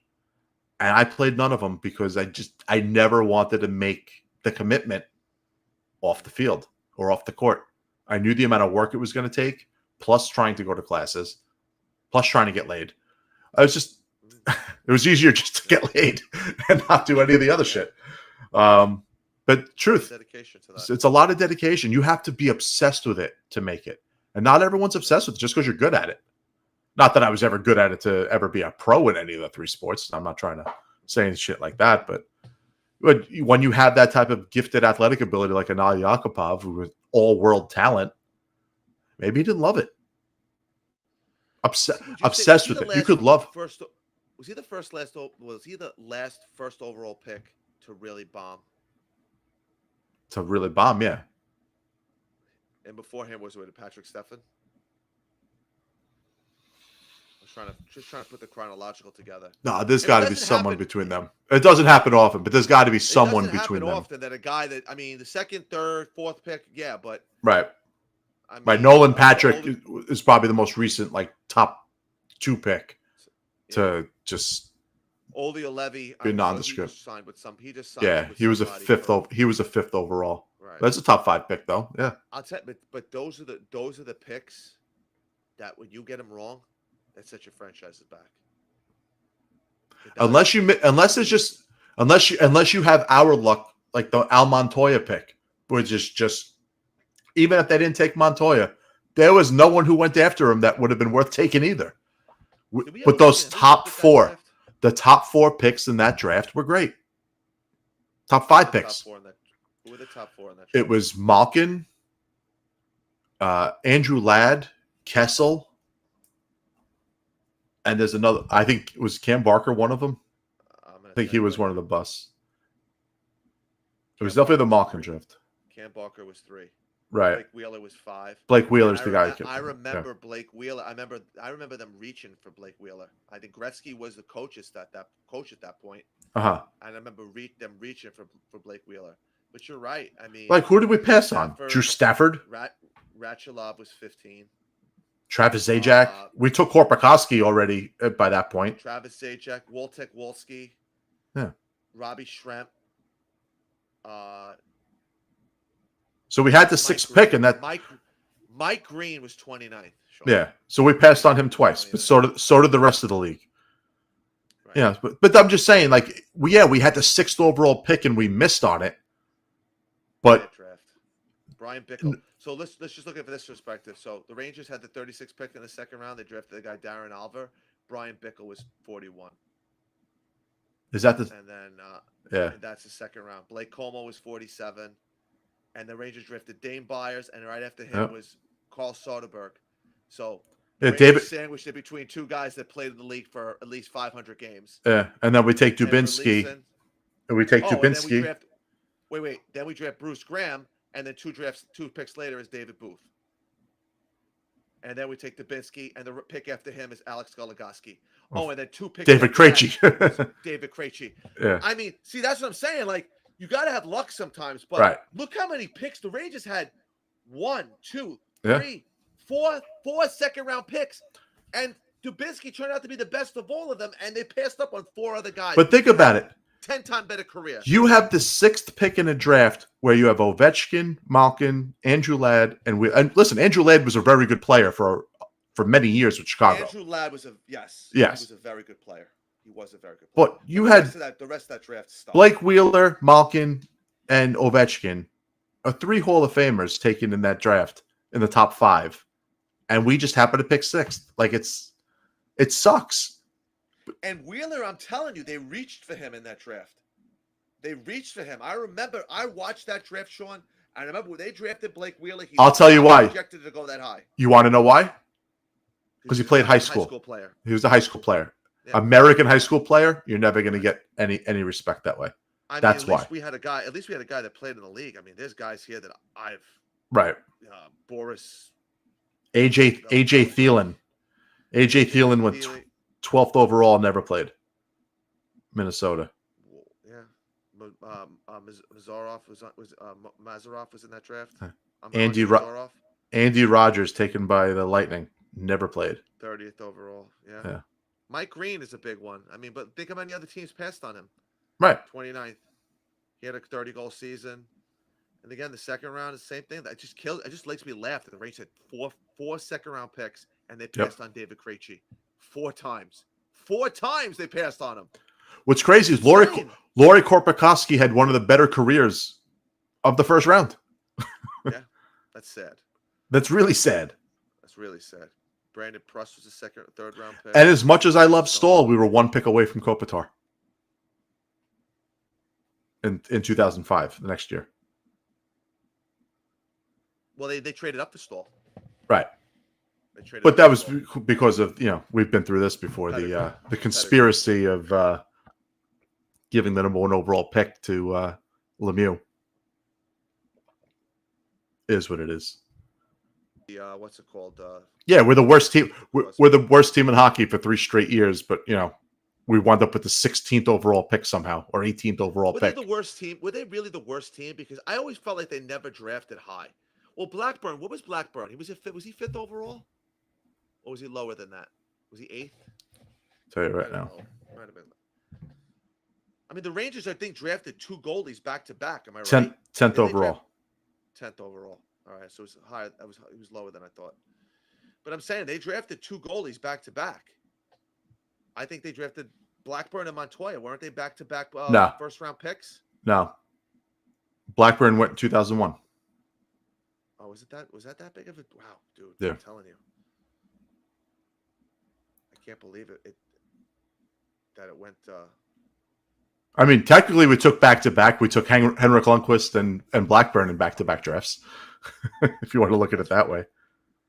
Did they have a first? They did a Jessamine. Oh, that was the Jessamine draft. Oh God, you want to really feel bad. I mean, look at these guys they drafted: Dustin Brown, who just retired, Brent Seabrook, well, Steve Bernier and Robert Nielsen. No, Zach Parisi, Getzlaff. Burns. There were other misses in this draft. It wasn't just us. But Jessamine's by far the worst because he got hurt. Jessamine by far is the worst. Yeah, but he got hurt. I mean, Sean Bell, stiff. Jeff Tambellini, stiff. Anthony Stewart, stiff. Marc-Antoine Pouliot, I never even heard of that guy, stiff. Eric Fair had a nice career, but nothing to write home about. But I'll tell you, the majority of this draft, they played in the NHL. No, they played. It's an all-time draft. I mean, dude, the second round was as good as a lot of first rounds. The second round in this draft, you had Louis Eriksson, you had Patrice Bergeron, Shea Weber, and we Ivan Barenka. So we drafted David Backes after drafted Ivan Barenka the pick after Shea Weber. Unbelievable. But then no one really went after us. That was Backes. Yeah, David Backes. Maxime Lapierre still had a better career than Patrick O'Sullivan. Still had better careers. BJ Crombeen, remember that guy? Yep. Oh my God, I haven't heard that name in a while. Let's try to see if the third round had anybody special. Clark MacArthur. Rich Kozak, that was the guy they got in the Malakoff trade. He was the prospect the Rangers liked. He was a third round pick. Biz Nasty went in the 4th round. That guy got drafted. Yeah, 202 games played. Kyle Quincy went in the 4th round. Lee Stepniak, the immortal Lee Stepniak. Nigel Dawes. That was a stupid trade. They should have kept him. John Mitchell, Brad Richardson, Mark Mathot, Nate Thompson. Nate Thompson almost played 1,000 games. You know what? There's misses in every draft. I mean, Joe Pavelski, 7th round. 7th round, Joe Pavelski. Still playing. And playing at a high level. Imagine, we had Hank, but imagine drafting a skater in the 7th round that just is every year on your team. Who would you say the best skater drafted after the 3rd round was in the Rangers history? Probably. I have to go back. Go back. I'm sure there are some. I'm sure there's some guys that we never thought were drafted late. Nemchinov? 6th round Nemchinov. Or 3rd round. Was he 3rd round or 6th round? Wasn't he later than that? Wasn't he the 13th round? Maybe. Kim Janssen was another one. Yeah. He was a really late pick. That'll be that. We'll have to set that up for Yeah. Sean's next book. There's definitely guys from like that set, like, you know, I don't know when Duguay was taken, but there's definitely going to be guys from those '80s. Duguay was the first overall Oh, pick. was it? They drafted Duguay and Deblois, and they passed up on Bossy. It wasn't first overall. And, Lafreniere's the first overall we ever had. No. Bossy, Duguay, and Deblois were in the first round. Oh, first round, yes. First round picks. Yeah. Yes. I said first overall, I apologize. Yeah. First round picks. Right. They passed up. They picked Duguay. They drafted Lucien Deblois, and then Mike Bossy was taken a couple picks after. Right. They had 2 first-round picks, and they passed Mike Bossy up twice. Bossy couldn't skate, so I get it. Neither could Luc Robitaille. Yeah. You ever heard the fact about that? Like that Tom Glavine was drafted in hockey before Luc Robitaille, and was it Brett Hull? No, it couldn't have been Hull. It was two Hall of Famers. Tom Glavine was drafted higher than 2 Hall of Fame players in the NHL draft, which is pretty incredible. I know the Robitaille one.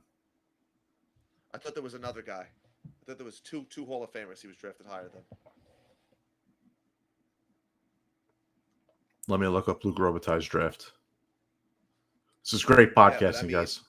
Yeah, I mean, if you sit back and you look at the history of the Rangers drafting, I mean, Martin Nemchinov might be the best guy they ever drafted. Like, I'm talking like really late. It's either him. I mean, Kim Janssen is up there. I mean, he didn't have a great career for the Rangers, but he played a long time in the league. Mm-hmm. But no one like Datsuk or Zetterberg, or we had our guy. It was Hank. He was our late round pick. Right. That turned out to be a Hall of Famer, essentially. And not everybody gets 2 or 3 of them. No.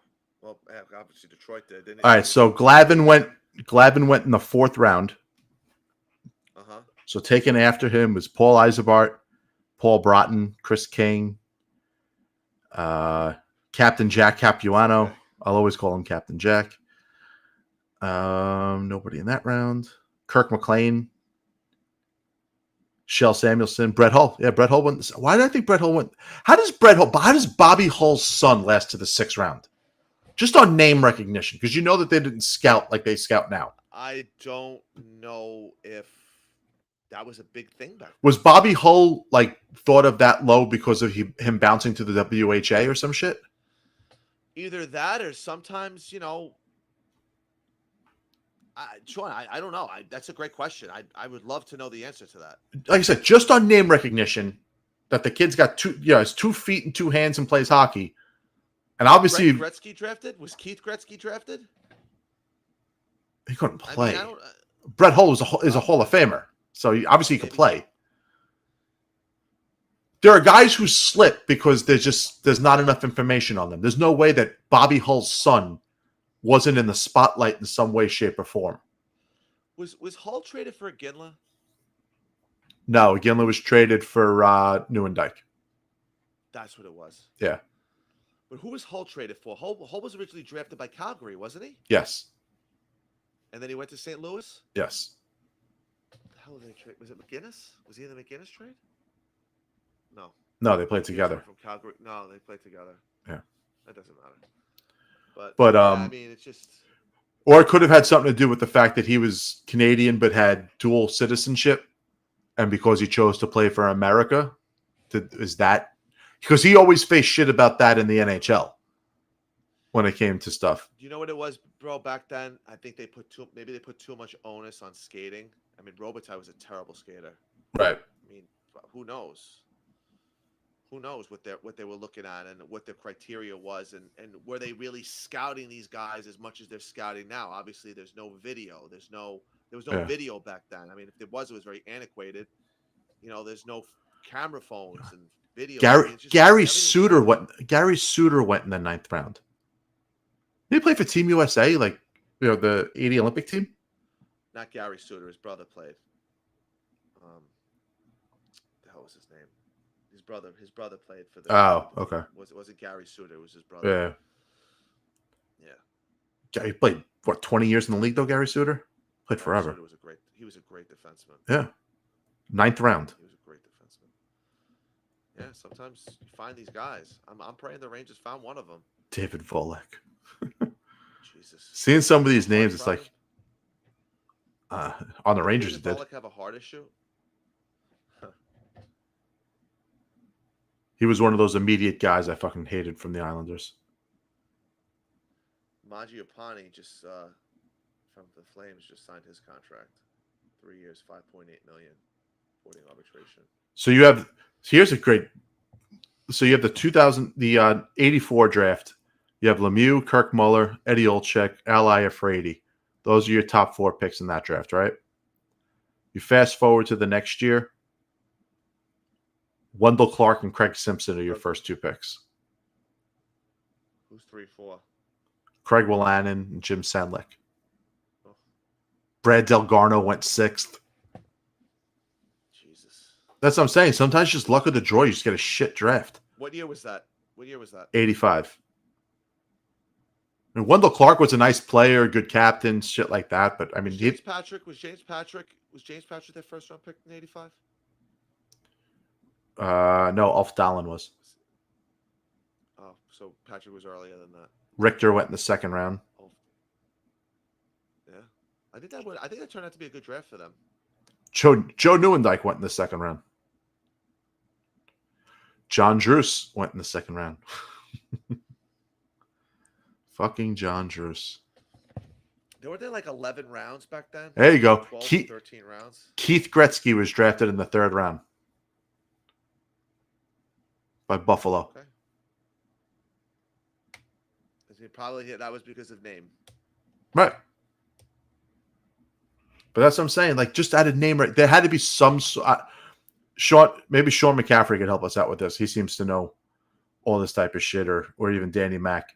There had to be something against Bobby Hull that his son lasted to the 6th round. I don't know. It's crazy. You got to find out about that. Look into that. All right. You ready to wrap this up? Let's wrap it up, pal. Let's wrap it up. All right, guys. Thanks for hanging in with the technical issues. Obviously, for the podcast version of this, that'll be posted. I'll edit out some of the beginning so that it's nice and smooth. Yes, Kurt. Craig Simpson was a solid player. He was a Milan Lucic, who fed off the coattails of skating with Gretzky. So yes, he did put up a 50-goal season, and then he got hurt. His career was obviously cut short, way too early. Craig Simpson was a very good player. He was very good. He played in Pittsburgh, right? He played in Pittsburgh. He was traded for Coffee, wasn't he? Yes. Yeah, he played 2 years in Pittsburgh and then was traded for Coffee.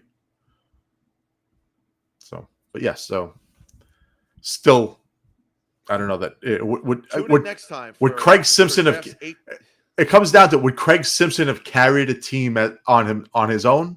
No.